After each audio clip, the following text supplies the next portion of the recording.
बिस्मिल्लाहिर्रहमानिर्रहीम। अस्सलाम वालेकुम। नूरुल आपकी खिदमत में हाजिर है। नवाज शरीफ साहब क्यों खामोश हैं? वो इलेक्शन के हवाले से उनकी बात क्यों नहीं कोई सामने आ रही है? वो कोई बयान क्यों नहीं दे रहे हैं? वो जलसे क्यों नहीं कर रहे हैं? टिकट्स फाइनल क्यों नहीं हो रहे हैं? कहानी क्या है? मदर ऑफ डील्स क्या थी? कहाँ तक पहुंची है? और नवाज शरीफ साहब के पास ऑप्शन क्या है? वो वज़ीर आज़म क्यों नहीं बन सकते? ये सारी बातें तो मैं आपसे करूंगा, लेकिन उससे पहले बताऊं कि इलेक्शन भी तो होने हैं और इलेक्शंस के हवाले से डाउट्स जो है वो मज़ीद गहरे होते जा रहे हैं। पहले तो करारदाद, सेनेट वाली करारदाद, फिर मौलाना फजलुर रहमान साहब की उसकी हिमायत, और आज सेक्रेटरी इलेक्शन कमीशन का इस्तीफ़ा। अब बज़ाहिर तो सेक्रेटरी इलेक्शन कमीशन के इस्तीफ़े पर वजाहतें ये आ रही हैं कि उन्होंने सेहत की ख़राबी की वजह से इस्तीफ़ा दिया है। इलेक्शन कमीशन ने ख़ुद एक बयान दे दिया है, उनका वजाहती बयान आ गया है कि उन्होंने अपनी सेहत की ख़राबी की वजह से इस्तीफ़ा दिया, और अगर उनकी सेहत ठीक हो गई तो वो दोबारा अपनी ज़िम्मेदारियाँ संभाल लेंगे। वफाकी वज़ीर इत्तलात मुर्तज़ा सोलंकी साहब ने भी ट्वीट किया और उन्होंने कहा है कि आपको बदगुमानी में नहीं पड़ना चाहिए, मतलब परेशान नहीं होना चाहिए आपको, वो सिर्फ सेहत की वजह से है, वो अलील है, इस वजह से उन्होंने इस्तीफ़ा दिया है और वो वापस भी आ जाएंगे। अच्छा, वापस आ जाएंगे, लेकिन इलेक्शन कमीशन के इस्तीफ़ों के हवाले से सबसे ख़तरनाक बात यह है कि पहले से ये बात डिस्कस होती रही है कि इलेक्शन अगर मुलतवी करने हैं तो उसके लिए एक ऑप्शन ये भी है कि इलेक्शन कमीशन इस्तीफ़ा दे दे। चीफ इलेक्शन कमिश्नर समेत चारों सूबाई इलेक्शन कमिश्नर जो हैं, अगर वो सब इस्तीफ़ा दे दें तो इलेक्शन नहीं होगा। अच्छा, वो सब क्यों इस्तीफ़ा दे दें? क्या कोई इस तरह की सूरत हाल बन सकती है कि जिसमें हालात इस नहज पर पहुंच जाएं कि वो सब इस्तीफ़ा देने लगें?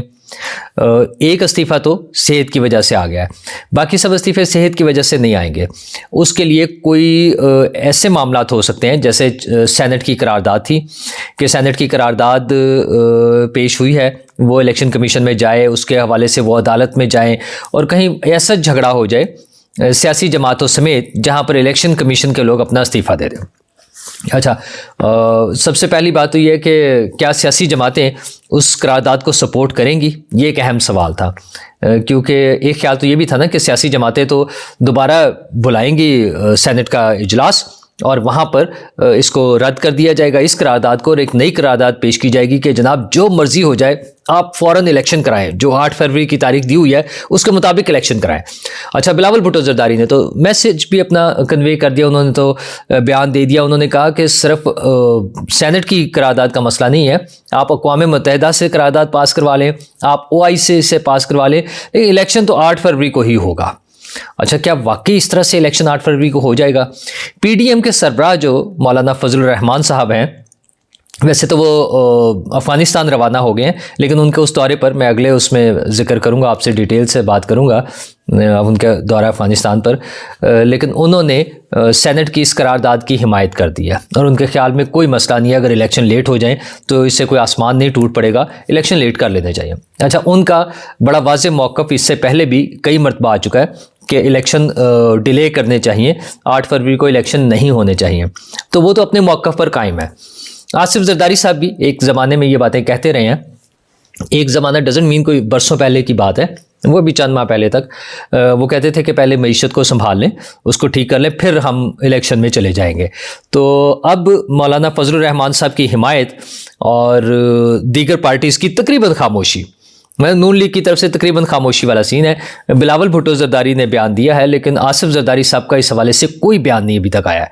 तो लग यही रहा है कि कोई ऐसे मामलात आगे चलेंगे, अगर जैसे कंवर दिलशाद साहब साबिक सेक्रेटरी इलेक्शन कमीशन ने भी कहा था कि इसके लिए अब इन्हें इलेक्शन कमीशन को सुप्रीम कोर्ट जाना पड़ेगा और सुप्रीम कोर्ट से फैसला लेना पड़ेगा कि सेनेट की इस करारदाद के बाद क्या हम इलेक्शन करा सकते हैं।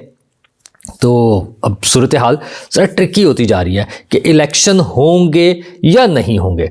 मेरा मौक़िफ़ तो आप सबको मालूम है, मुझे लगता था कि इलेक्शन अभी नहीं होंगे, और उसकी वजह बड़ी सिंपल सी, वही हमारे माशी मसाइल और उसमें जो वर्किंग हो रही है इस वक्त।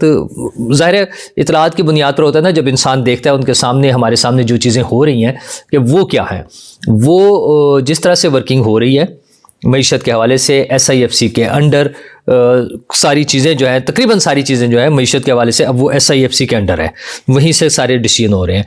तो उस पर मुझे लगता है कि फ़िलहाल इलेक्शन मुमकिन नहीं है। लेकिन काजी फाइज ईसा साहब ने तो पत्थर पे लकीर डिक्लेयर कर दिया है। अब देखना यह है कि पत्थर कौन सा भारी है।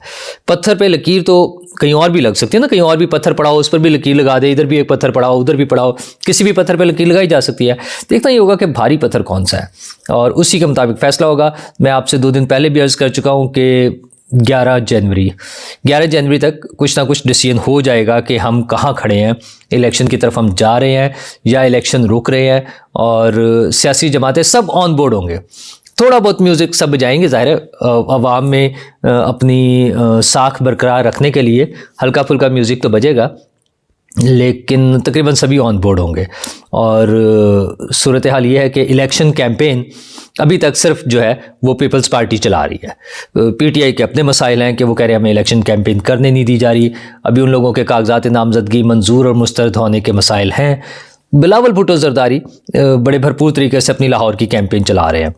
आसिफ जरदारी साहब भी कल जा रहे हैं, वो बलूचिस्तान जा रहे हैं, वहाँ पे जलसों से खिताब कर रहे हैं। नून लीग का इंतज़ार है कि वो अपनी प्रॉपर कैंपेन कब शुरू करते हैं। जल्द से अवामी रैलियाँ, कारकुनान के साथ मीटिंग्स, जो कुछ सियासी उसमें मैदान में हो सकता है इलेक्शन के हवाले से, ये सब चीज़ें हम आइंदा चंद दिनों में देखेंगे। लेकिन नवाज शरीफ साहब खामोश क्यों हैं? मतलब 21 अक्टूबर के बाद उनकी कोई बड़ी पब्लिक अपीयरेंस नहीं हो रही है, वो कोई ख़ास बयान नहीं दे रहे हैं, उनकी पार्टी के टिकट्स का फैसला नहीं हो पा रहा है। क्या कहानी क्या है? तो जनाब कहानी ये है कि मियाँ साहब के मसाइल बढ़ते जा रहे हैं। और कहानी वो है जो मैं 1 माह पहले आपसे मैंने शेयर किया था कि नवाज शरीफ साहब सदर पाकिस्तान होंगे, वज़ीर आज़म नहीं होंगे। अच्छा, इस तरह की चीज़ें मुख्तलिफ ऑप्शंस चलती रहती हैं, बार बार बातें होती हैं। और जब पॉलिटिकल पार्टीज़ कुछ चीज़ों पे कॉम्प्रोमाइज़ भी करती हैं, लेकिन जब उन्हें नज़र आता है कि अब उनकी पोजीशन मजबूत है और वो हुकूमत बना सकते हैं और उनके पास नंबर्स भी पूरे हैं, वो इवन लेजिस्लेशन में जा सकते हैं, तो फिर वो डील्स वील्स जो है उनसे निकल भी जाते हैं ना, फिर चेंज हो जाता है।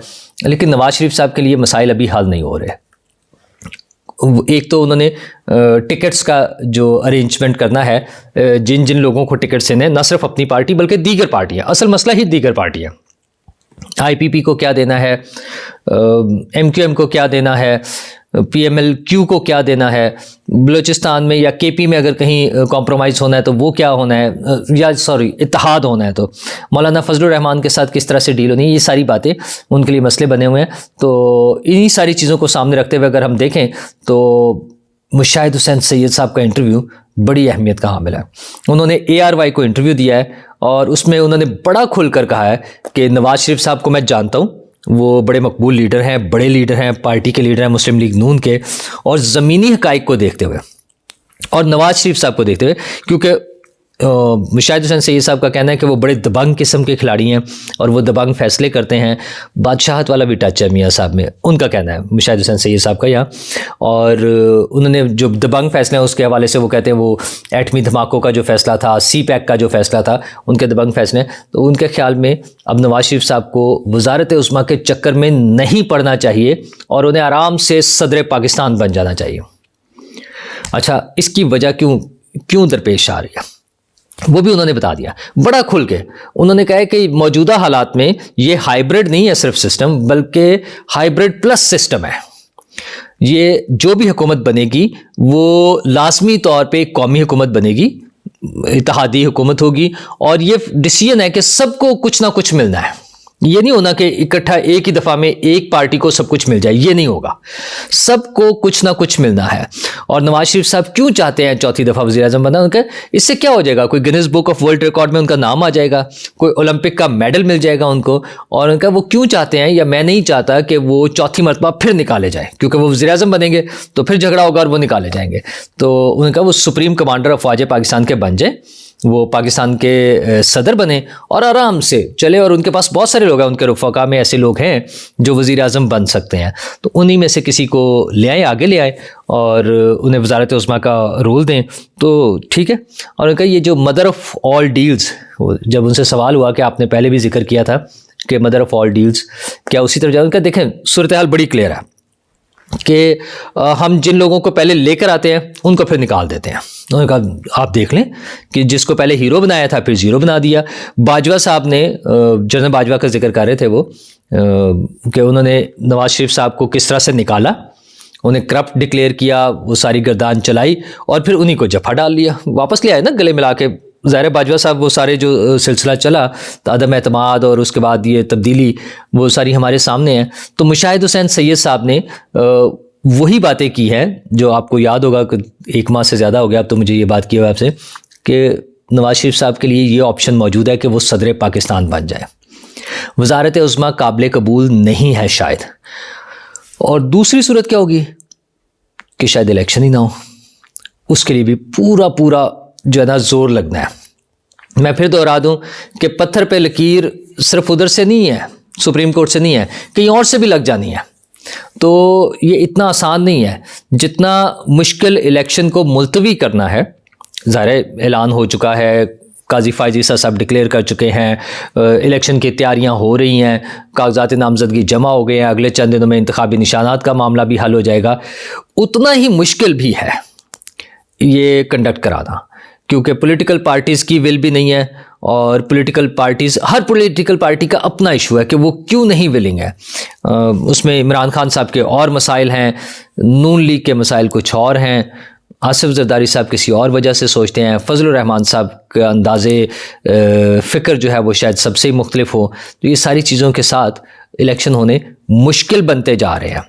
टाइम थोड़ा है, 31 दिन रह गए हैं, और अभी तक इलेक्शन की गहमा गहमी पॉलिटिकल पार्टीज़ की तरफ से नज़र नहीं आ रही है।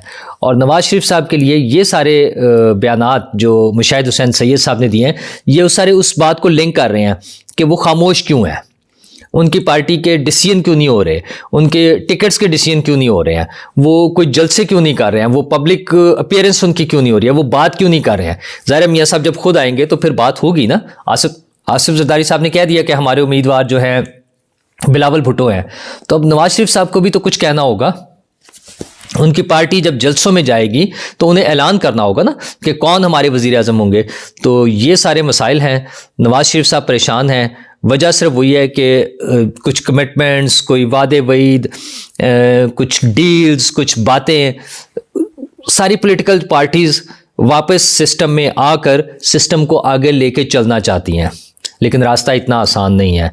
वो है ना, इन्हीं पत्थरों पे चल कर आना पड़ेगा, क्योंकि कोई कहकशा नहीं है, पत्थर ही पत्थर हैं। तो या डील होगी, और फिर मुझे वो IPP वाले साहब की बात याद आ जाती है। IPP वाले मतलब उधर से उनके दोस्त थे, उनसे जब मैंने पूछा, वो कह रहे थे कि नवाज शरीफ साहब ने हमें बहुत ढेर सारी सीटें दे दी हैं, इतनी कौमी असम्बली की, इतनी सूबाई असम्बली की, जितने उनके उम्मीदवार भी नहीं है, उतनी सीटों की वो बात कर रहे थे। तो मैंने कहा कि अगर नवाज शरीफ साहब ना माने तो उन्होंने कहा फिर वो भी नहीं मानेंगे। तो लेट्स होप कि सब मान जाएं और हम जमहूरियत के रास्ते पर चलते हुए तरक्की के रास्ते पर चल सकें। जमहूरियत तो बार बार आई है ना हमारे मुल्क में, हम तरक्की और खुशहाली और एक पुरअमन मुल्क के तौर पर आगे बढ़ सकें, जिसमें मेरा और आपका सबका भला हो। शुक्रिया।